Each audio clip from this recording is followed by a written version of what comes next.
You know, Chevra, there was such a thing that what existed before the world?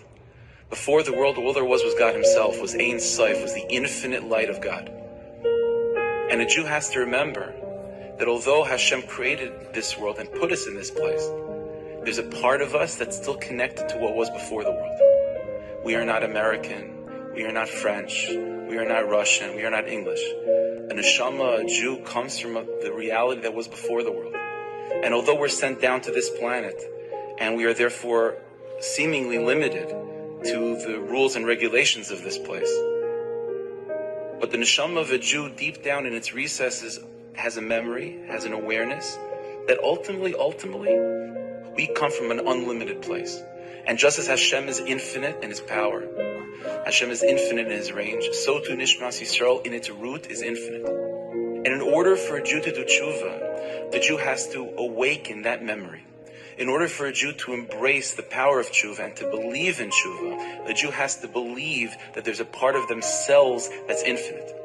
And although you're confronted with a brick wall that says you cannot pass this place, you cannot break this rule, the Jew has to say, it's true that this rule is in place in this world, but there's a part of me that comes from before this world.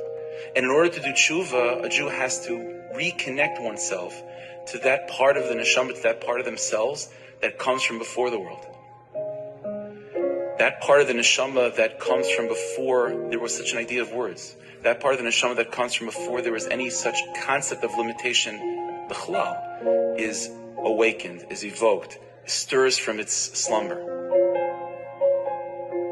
Our collective hope and our collective tefillah is by listening to these holy nigunim, and by listening to all Jewish holy nigunim. That part of the neshama that is kadmal oilam, that part of the neshama that comes from before the world, will be awakened, will be excited, will be activated. And through listening to holy nigunim, every single one of us should believe in tshuva, should believe in ourselves, should believe in that part of the neshama that comes from before there was such an idea as limitation b'chlal.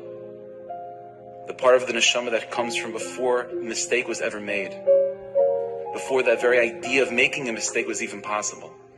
And our collective tefillah is that when the Jewish people, when enough of us listen to these holy nigunim and awaken within ourselves that belief in the neshama, that belief in tshuva, then we'll be zeicha collectively to listen to the Shir Leviim, the Song of the Leviim, and the whole world will be brought back and reconnected to its unlimited potential of what was before the world.